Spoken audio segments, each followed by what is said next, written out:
Hi, this is Tami Lysher, host of Embracing Change, Talking Through Trauma. The podcast is focused on fitness enthusiasts and movement educators, where we'll have deep conversations that are impacting the movement industry. For example, trauma, health, vitality, the nervous system, and movement. And now, welcome to the podcast. Welcome to Embracing Change, Talking Through Trauma. And today my guest is Tom Swales. And Tom is my guest, and he is a leading figure in rehabilitation and performance. Highly respected as a physiotherapist, strength coach, founder of Advanced Movement Therapist certification. Tom's journey has been about clinic success, and it's been about challenging traditional approaches. After facing a life-threatening health crisis, transformed his outlook. Tom developed a deep commitment to uncovering the root cause of pain and empowering both patients and clinicians to achieve meaningful breakthroughs. Welcome, Tom. Thanks, Tami, for having me. Thank you. And today we're going to actually be talking about the nervous system's role in healing and performance. So thanks for joining me. Tom, can you tell us a little bit about your backstory in regards to your own health and healing? Yeah. So, growing up, multiple sports, interested in movement. And then, it kind of branched from there, being able to kind of see things, break it down in my head and then repeat it. But most recently, last year, I came into a bit of a health issue where I had sepsis from an invasive strep A, caused toxic shock, multiple organ failure, dialysis, respirators, chance of losing limbs. And so that put me in the ICU for 10 days. And I went in at 220 pounds, came out at 170, lost 50 pounds. I had to relearn how to walk. They had to do surgery on my ankle, but hard antibiotics. And it was, 5 weeks total in the hospital. And from being completely dependent and people depending on me, and then having to be dependent on everybody for everything, it was a very humbling experience and basically was my nightmare, because everything, the 40 plus years that I've built, my body and athleticism was just taken away instantly. And it really forced me to take a step back and look at, okay, well, how do I rebuild this again? And with the help of friends and clinicians helping me with the manual therapy, going back through my neurodevelopmental model and putting the certification that I put together, put my money where my mouth is. I had to rebuild the body literally from the ground up, and that was a lot of utilizing the nervous system, understanding how the nervous system plays with regards to motor development, movement strategies, motor learning. And because I understood that, I was able to kind of, beat the odds, but my goal was in less than a year to start doing backflips again and handstand push-ups, getting back into some gymnastics. So I was able to at least do a backflip again and do a lot of so I was able to build put the weight back on relatively quickly. All the doctors said, okay, well, it's going to take about a year to get back to where you were. I did it in 9 months, maybe less. So I went from 170 to 210 in about 5 months. The strength came on a little bit slower because the tendons and the joints were deteriorated. But I was able to pistol squats and kettlebell swings and lift 400 pounds and do a backflip within a year. So that was my goal. I still have damage done to the body because the ankle got pretty mangled from the infection. But overall, having that knowledge of how to tap into the nervous system and its primary role, and using movement for feedback as to, am I moving in the right direction, was very helpful to guide the whole process to move in the right direction, to not overload the system, but also allow the body to adapt in the most effective way as possible. Wow. Well, first of all, congratulations. And I'm humbled that you're here with me today. I think that when you look at, like you were talking about you wrote a program And did it include the nervous system in the program? Yeah, so the nervous system is one of the understanding neurology is one of the five tenets, or what I call the five elements of human design. So what we do as clinicians, as coaches, as therapists, it's relatively new in the grand scheme of kind of the traditional realms of study. And you got mathematics, and you have chemistry, and you have, everything. But from everything we do as clinicians to the interactions to the patient experience, I was able to kind of distill it down. And I actually didn't come up with the last one till I was in the hospital, because I had four before. And then when I was in the hospital, I realized, oh man, like there's a fifth one, and I can't lump it into biology by itself. So the five tenets that we look at is psychology, neurology, Yeah. biology, chemistry, and physics. So when we distill everything we do down, when we look at it through the lens of these five elements, it becomes a little bit more clear as to what we do, why we do it, and how we do it better. So psychology. The first thing we do with every client is we communicate. We have an interaction. That part of the process is I need to present myself so that that patient in front of me feels safe. So they Yes. need to trust me. So I need to create a connection, and we're going to do that through good communication, both verbally and non-verbally. Well, what that's going to do then is it's going to settle their nervous system, because people who are in pain, they're in a sympathetic state. They're in that fight, flight, freeze, or faint. We need to get them out of that, because there's no healing that goes on with that, and there's no change that goes on with that. So immediately, if I can get somebody to start trusting me and feel safe in my office, automatically their blood pressure comes down, heart rate comes down, cortisol comes down, they start to shift. Their pain response, their threshold starts to decrease just in that response. Not only because of what I'm saying, because also what I'm allowing them to say, because I'm listening to their story. So now we've created that connection and trust. The next part is neurology. Well, how do we measure the nervous system? We can do it through movement and muscle testing. If the nervous system doesn't like something or doesn't feel safe moving into a position, what does it do? Puts the brakes on. It creates tension. Oh, my muscles are tight. Well, maybe, or maybe it's protecting you, because the nervous system's primary job is survival. It's avoid pain and look for safety. Okay, great. Well, if the nervous system's controlling the sympathetic and parasympathetic, we can manipulate that. And if we already did that with good communication, already we're starting to shift in the right direction. When somebody's nervous system doesn't like a certain input, whether it's a word or a manual technique or an exercise, it guards, right? It creates tightness, puts the brakes on. It's a brake system. When it feels relaxed, it feels safe. What does it do? It relaxes. It organizes the nervous system. It improves coordination. So all of a sudden, we apply a simple little technique, and all of a sudden somebody can touch their toes. Well, did you have tight hamstrings, or were you protecting and guarding something? So we can use muscle testing, because again, muscles, if the nervous system doesn't like something, it creates also inhibition. It will turn muscles off. It creates weakness, because again, it doesn't want to, it won't coordinate and organize to create force output.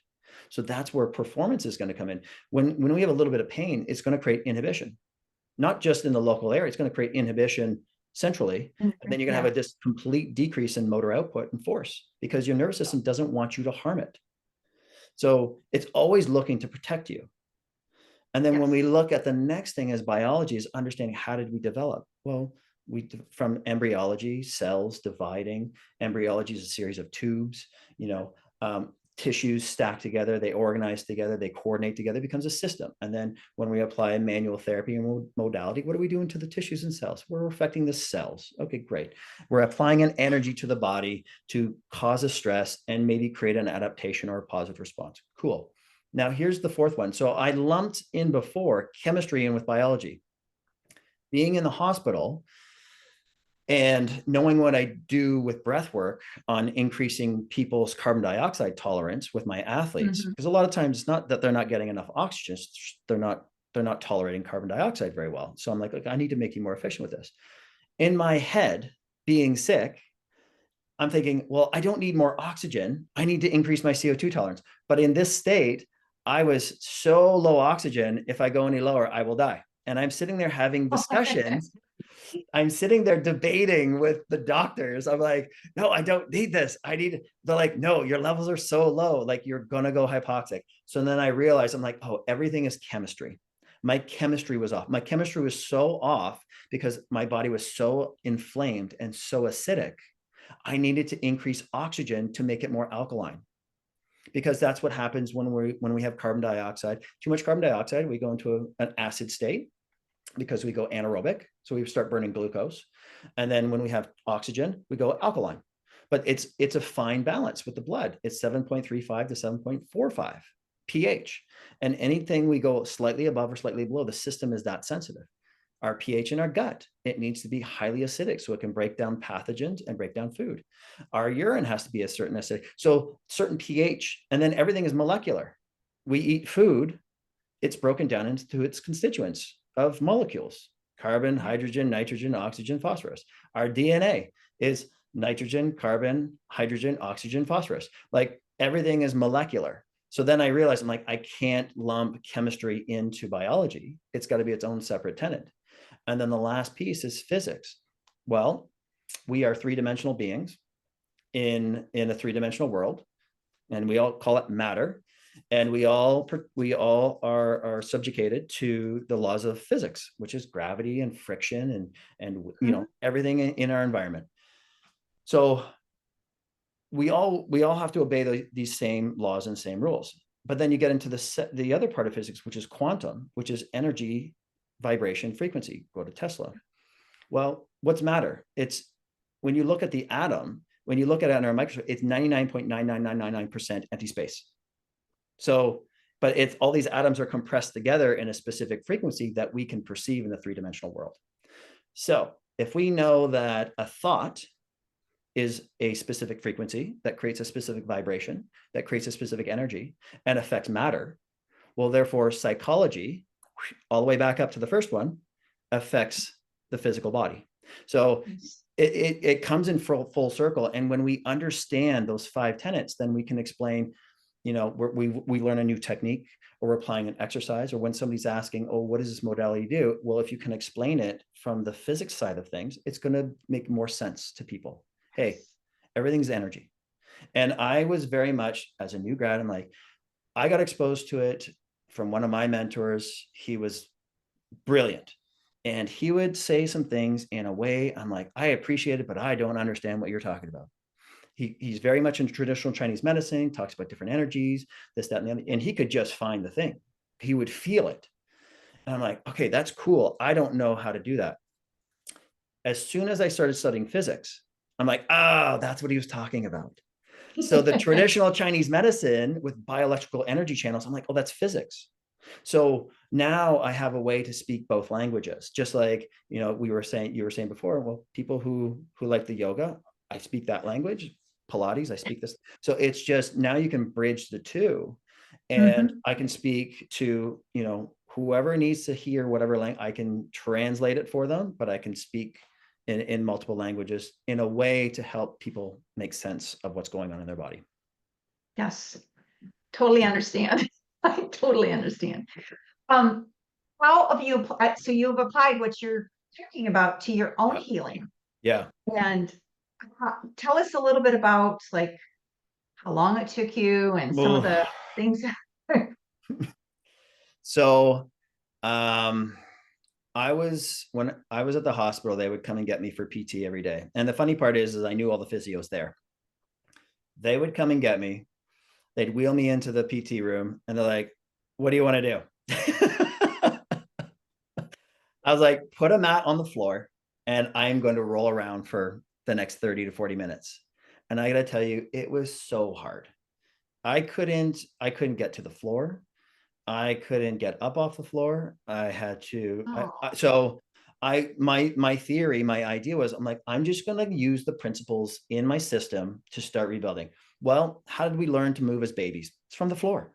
We start to rebuild the spine first. We start to move and coil and do dead bugs, and we're moving our arms and legs, and we're working on this central strength, but in a spine supported position, because we're close to the ground. There's lots of support and contact. There's lots of proprioception, and it's safe.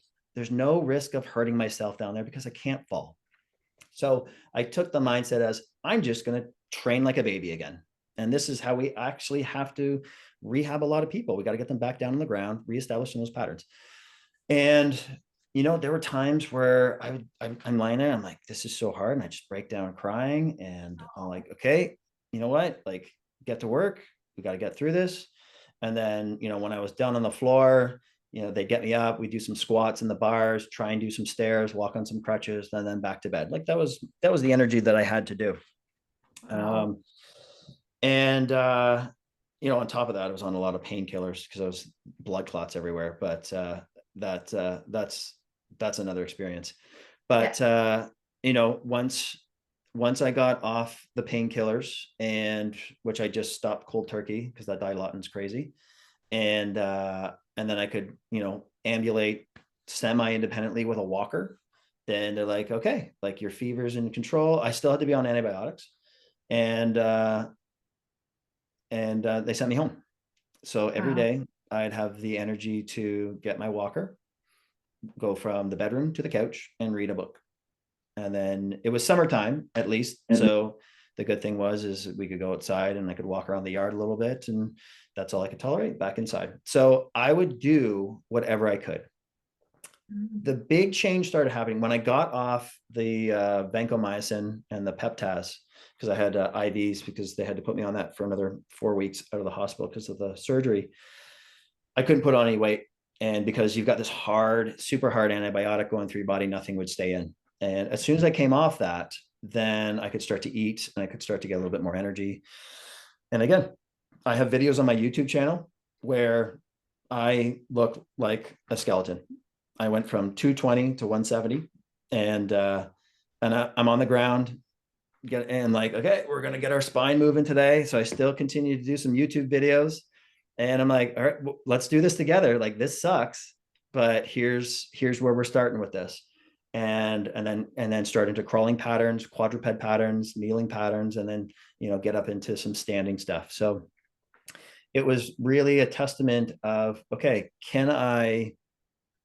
what I've been preaching and teaching and applying to my clients and athletes over the last 12 years, now I have to apply it to myself and be like, okay, well, this is the test. Does this really work? And yeah, having the right people apply the right manual therapies to the body where my nervous system was responding, and saying, all of a sudden, oh, I can move better, I can walk better right after that. Great. The nervous system saying we did something right. If they did something wrong, things are going to feel crappier. There's going to be a little more pain. So this is where we can use movement and neurology to validate what we're doing as clinicians and coaches. Hey, did we do the right thing here? If not, well, the nervous system, just ask the nervous system. Did their straight leg raise get better? Did their mobility, can they touch their toes? Did their single leg bounce? Did their squat get better? If all these outputs are improving, well, then the inputs were correct. But if the inputs were incorrect, it might have a negative effect, or it's going to have a nil effect. All right, well, what we didn't really make a change. Maybe we need to take a different approach, right? Which is where, as clinicians and coaches, we need to measure to know if we're effective. And if we're not making change, then do something else. Don't get caught into, oh, well, I read this in a textbook, I should just keep needling this or manipulating this or stretching this or whatever. We can't force change on the body, but it will tell us what it wants. Like, the body's not stupid. It is very intelligent. And I found that the more that we learn, one, we get confused because we're like, well, what do I use on this person? I have 50 tools in my toolkit. And then you're like, well, guess. Or I can ask the nervous system by applying certain pressures or certain inputs. Hey, that made the straight leg raise. Oh, your muscle output got better. Okay, great. We're going to treat this area with this specific tool. And then all of a sudden they're moving better. So, if we have a way of communicating to the nervous system, and the best way to do that's through movement, it's going to guide us as to what we need to treat, where we need to treat, and what we need to treat it with. I couldn't agree 100% more. Where do you place breath in there? Because you got to. Ooh, yeah, breathing's everything, right? It's the first movement we do when we come into this world. What, I always tell my clients, we look at their breathing and put one hand on your chest, one hand on your belly. They take a breath in. Oh, what hand moved first? Oh, it's this one. Okay. Well, we need to get you to breathe again, because breathing, it's the first thing that babies do when they come in this world. And it's the last thing we do when we leave this world. So it's the first movement strategy, but the diaphragm is also the first core muscle that comes online, because the diaphragm is the top part of the core. So you got top part, you have diaphragm, down below you got pelvic floor, you have transverse abdominis, which wraps around like a corset, and then you have little multifidi muscles that segmentally stabilize the spine. So it creates this box. And it's very difficult to consciously turn these on. We have to reflexively turn this on. And the easiest way that I found doing this is with a proper diaphragmatic breath. If we breathe in through the nose and exhale through pursed lips, you'll feel that the abdominals comes in and everything closes. That's the inner core. So when we come into breath with regards to the nervous system, if I'm breathing like this, am I in a very relaxed state? No. You're telling the nervous system, oh, we have to get ready to run away from tigers, right? So we have this constant drip of cortisol just because of the breathing. When we breathe in this apical position, in the thorax, in the rib cage, we have these sympathetic ganglion.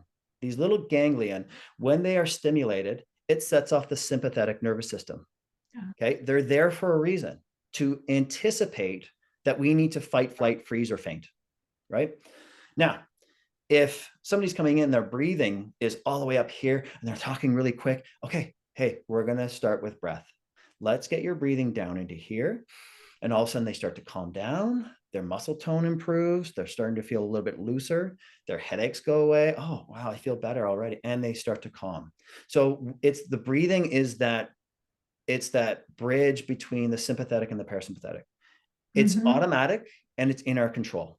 So when we're feeling and sensing the environment, it will go up and down based on what we're anticipating, what the nervous system is picking up. But when we're aware that our breathing is getting away, we can also control that to shift our state into the opposite direction. So just by getting people to breathe, okay, great, we're already moving into a parasympathetic state. So it's that first line of defense to calm the system down, right? There's lots of different breathing techniques. One of them is, like you do that double inhale with a double length exhale, right? And what that does is you get a little extra oxygen, but by lengthening the exhale, the heart rate, blood pressure shifts and it goes down.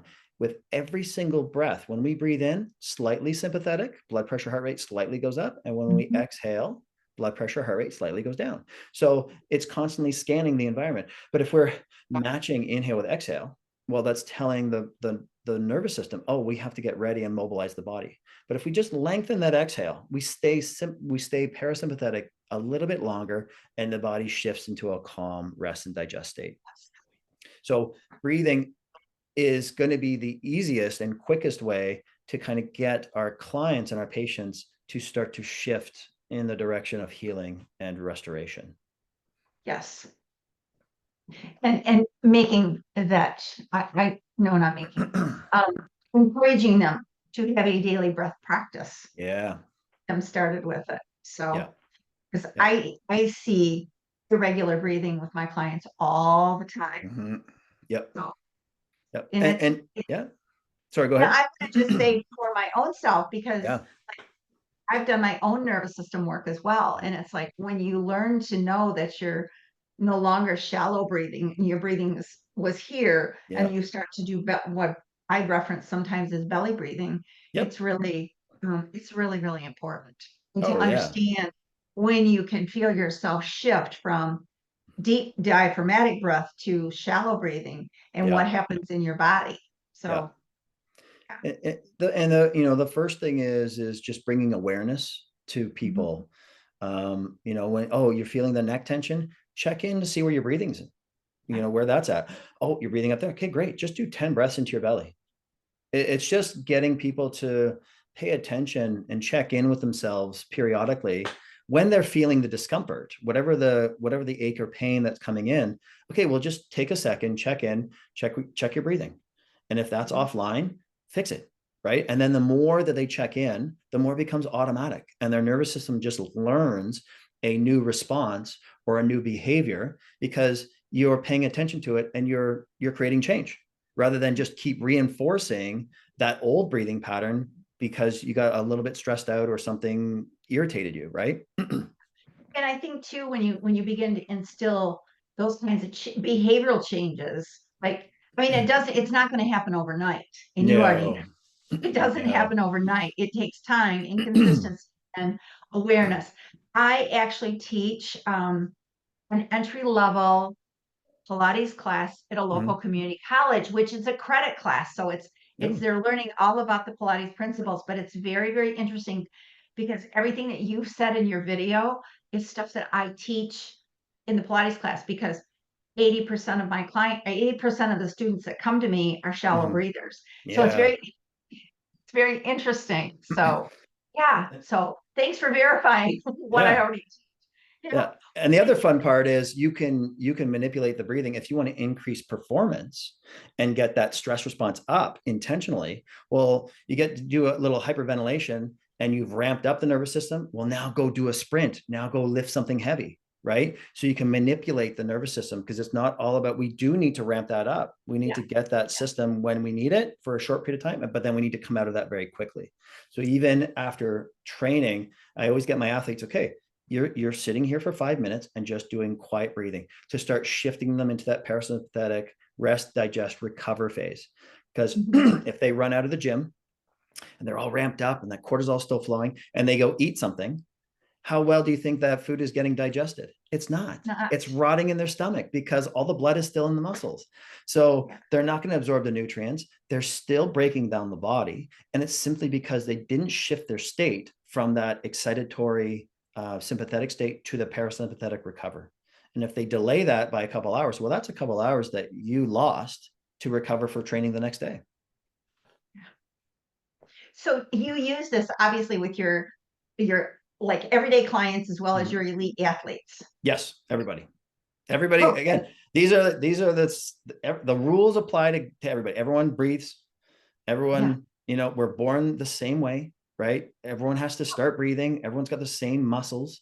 So, if they're offline or we're not using them appropriately, well, then we have to reestablish that first, because breathing is movement and it's Mhm. behavioral. And when we have pain, we will change our breathing. We will guard, we'll hold our breath, we'll brace, right? We'll try and limit movement, but we need to break that habit so that we can restore natural movement and we're more efficient with our movement strategies so that we're not continually overloading or overusing certain patterns.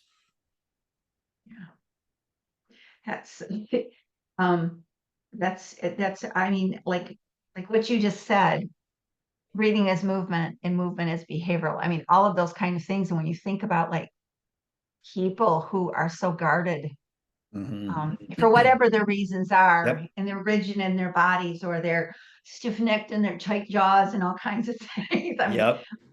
I know you understand what I'm talking about, but it's Yeah. very interesting when you can get them to start to relax and see a difference in how, like using breath work, that it automatically feeds into the nervous system. I mean, there's Yeah. other things too along with it, but is there any like do you see? I mean, your story is such resilience that I'm honored and I'm privileged and I'm humbled that, and I just want to say congratulations on your own healing journey Thank you. through everything that you've talked about. I mean, because you've literally gone back to infant stage. I don't remember. I don't know. I've never been that weak, that deconditioned, that kind of frail in my life that I remember. So it was almost like, yeah, like a little bit of a rebirth and a reset on, not just learning how to move again, but also a perspective of life and what's important and, what I'm prioritizing too. So it was a little bit of everyone's got a plan until they get punched in the mouth kind of thing. Right. So Yes, I do understand. I do. It's really, do you have like a success, or I don't even want to use the word success. Do you have a resilient story of a client that you've worked with that um you've seen or that you can talk about? I mean, obviously Yes. confidentially, obviously. Yeah. So I've had, and it was more, it was a young man, and I'm okay to talk about this. And his dad reached out to me, and it's more of a, I was frustrated with the system because people weren't looking out for these very fundamental things. And this is somebody's baby. I was having kids of my own. I'm like, this is someone's baby that somebody didn't look after. And he reached out to me. He's like, my son's been having back pain for almost 2 years. You know, he hurt his back playing soccer. He's seen chiro for a year, didn't work, saw physio, said he needs to stretch his hamstrings more. I was like, okay, well, bring him in. And I see him, he's walking across the parking lot in front of my window. And I'm like, something is pressing on that boy's spine. Just by watching him walk, I'm like, something's going on with his spinal cord. He comes in, 14-year-old boy, completely deconditioned, lost a lot of muscle. I said, okay, what's going on? So do the history. And I say, okay, what can we do for movement? Can't bend forward at all. Like, couldn't get his hands past his pockets. I said, okay. Checked his neurological system. This is the number one thing that everyone should check, regardless of injury, is the neurological. Everybody who comes into our clinic, they are neurological until proven otherwise, because the nervous system takes priority, and the nervous system will tell you if something else is wrong. Checked his myotones, which are specific nerves that control specific muscles, from L4, L5, S1, S2, completely gone. His reflexes, deep tendon reflexes, gone. Clonus, present. I said, okay, I said to the dad, I said, there's no bowel or bladder issues. I said, okay. I said, we need to get imaging on the spine. There's something in my head. I'm like, there's a tumor. But I didn't say that because you never want to freak anybody out, and you don't want to, I'm like, hey, I'm going to write a note. He's like, I have somebody in at the hospital, get him in for an MRI. Great. Let's do that. Gets him in for an MRI Wednesday, messages me Thursday. Yep. He has a baseball sized tumor on his spine. He's going in for surgery to 6 kids on Monday. I said, perfect. Year later, check in with the dad. How's your son doing? He's doing great. No deficits, playing sports. Amazing. Thank you for catching this. Now, what frustrated me, and this is a happy story because it didn't get so bad where the child had permanent deficits. Yeah. But I was very frustrated and pissed off that, he was seeing one professional for a year of treatment and didn't measure that he was getting worse. Like, this was a year of treatment, and he was like, I don't know what to do with you anymore. Well, if he was doing a regular reassessment, you would see that these things were degrading. And then what really pissed me off was a physio in Toronto saw him, and you know what he did? Oh, he's just a lazy teenager, needs to stretch his hamstrings more 3 times a day. I lost my mind. I was like, how could you just make that assumption? What, because he's a teenage boy, you think he's got tight hamstrings? He has tight hamstrings because the nervous system was toning up his hamstrings to prevent him from falling forward. That's why he had tone. It wasn't tightness, it was tone. So had these 2 professionals done their job and screened properly and assessed properly, they would have caught that way sooner and be like, you know what? And it took over a year for this child to come and see me, and travel from Toronto all the way down. And that was the reason. And that's another thing why I created this certification is, I want to standardize, I want to increase the overall standard of clinical practice to a higher level, because this should not have been missed at all. Like, it's unacceptable. And if they had a system in which they had a checkbox, okay, check this, this, this, and this, you wouldn't have missed it. But a lot of people don't have a system. They just, oh, you have a rotator cuff. Oh, test the shoulder. All right, well, you have a rotator cuff there. Yeah, but how did it get there? Did you check nerve? Did you check neck? Did you check the T-spine? Did you check the center before you check that shoulder? Because physics tells us the shoulder is the most mobile joint in the body.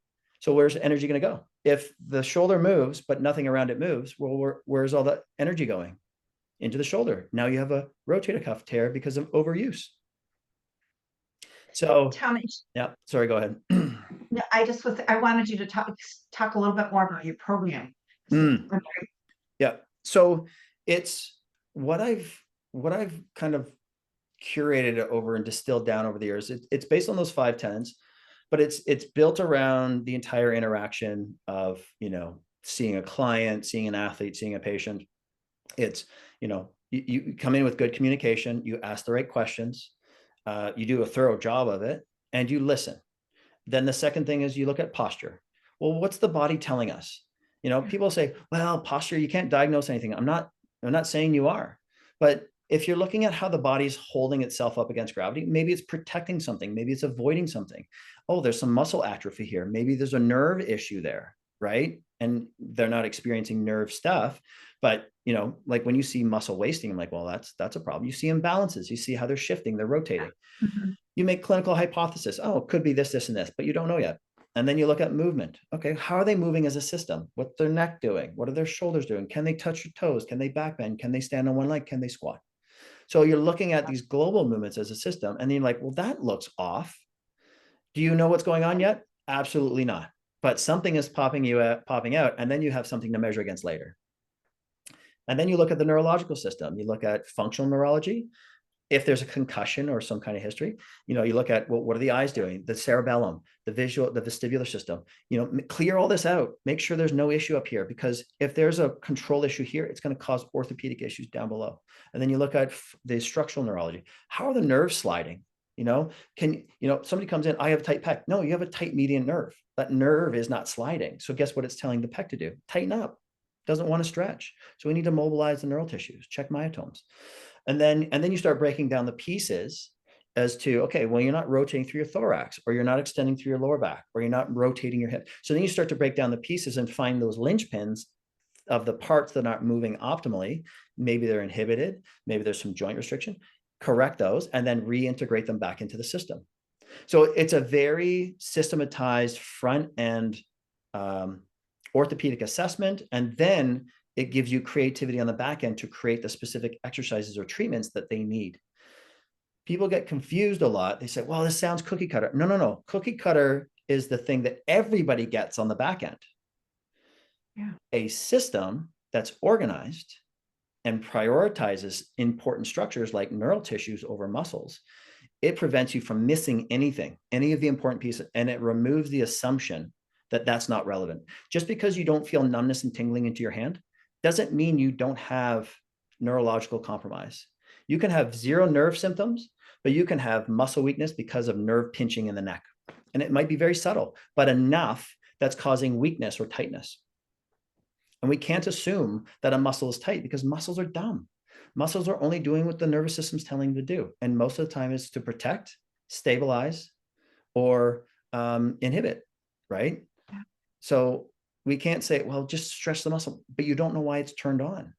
Find out why it's toned up or why it's tight, and then release it, and then change the inputs around it so it doesn't come back. So the system I created, everybody has it. I've just organized it in there's some special testing that I've come up with over the years that is very Mhm. specific to this, that helps kind of curate specific exercises or get to a little bit more root cause. But what you can do is you can pull in all kinds of different modalities. That's the nice thing. It's not like a tool where it's like, oh, we got one tool to fix one specific problem, like dry needling or acupuncture, or whatever.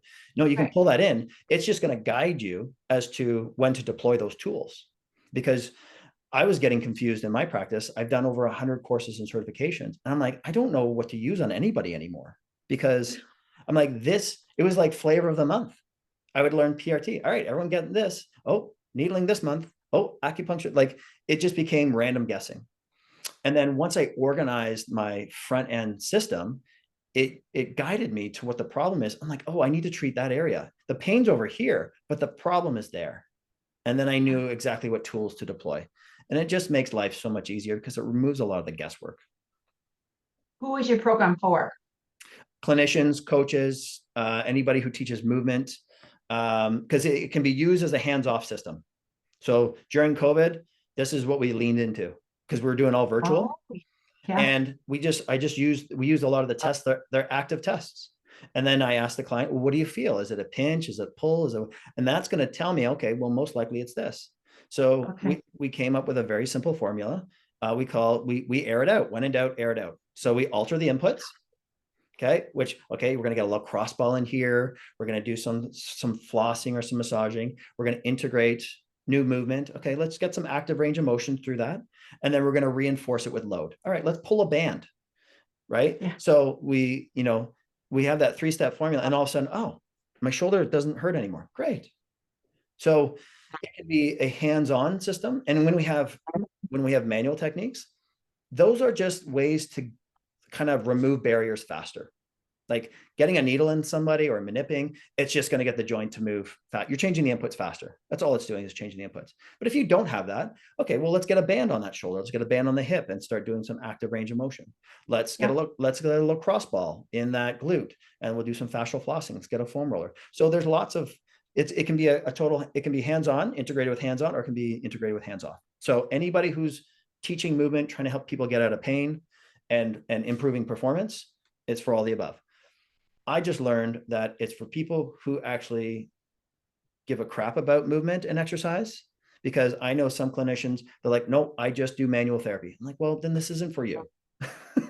I mean, you're getting half of it, right? It'll help show you where to put your hands. But if you're not applying any new movement strategies after, it's going to come back, which is why a lot of the manual techniques, they last for 48 hours and then the body reverts back. Unless you learn something new, the body's always going to remember what it knows. Yeah. Interesting. Wow. It sounds like an amazing, is it a certification? The certification, it's Okay. online. We turned it into a digital product, so it's instant access. It turned into it's a level 1 and a level 2. So you have to pass level 1. There's quizzes, there's exams. Sure. There's a total about 28 hours of content. So it's very thorough. You can go back and watch it anytime. You have to pass the level 1 exam before you get access to level 2. And then you can go through that. And then at the end of it, you get a full certification. And it is approved by Board of Certification, NSCA, AFAA, and CATA. So it's accredited through a couple of organizations for continuing education as well.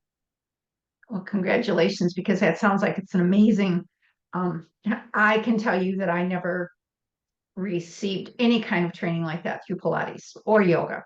Yeah. So yeah, no, that sounds like it's a really good program.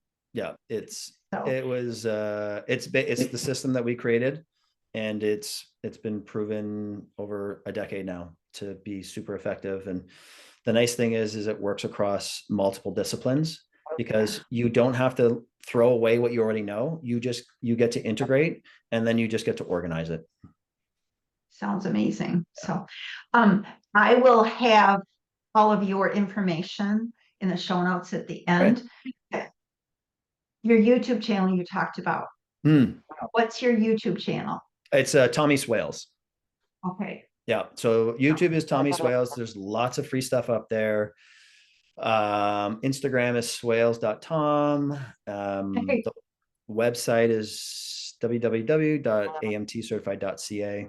And then what else do we have? TikTok is the AMT guy. Yeah, I'm sure that I'm sure all of your contact information is in some of the stuff that I have. Okay. I'm sure. So okay. Yeah, I'm sure it is. And if it's not, I will reach out to you. So for sure. Tom, thank you so much for your knowledge, your willingness to share your knowledge, and congratulations on your own resiliency. That must have been, I can't even imagine the traumatic experience that must have been for you, but also for your family. So yeah. I'm so glad that you're healed. So thank you. Oh, you're welcome. So thanks, Tami. And thank you for joining me today. Thank you for listening to today's podcast. It's my lifelong mission to educate and bring awareness to the fitness industry around trauma-informed movement. If you have any questions or subject that you would like to hear addressed, reach out to me at my website at www.studiotpilates.com. Hit that subscribe button so the next time we release our latest episode, you're going to be notified. You can also reach out to me on Facebook at Tami Lysher. On Instagram, you can also reach out to me at Tami Lysher, but also Studio T Pilates MI. Thank you for listening to today's episode, and we'll talk to you next time.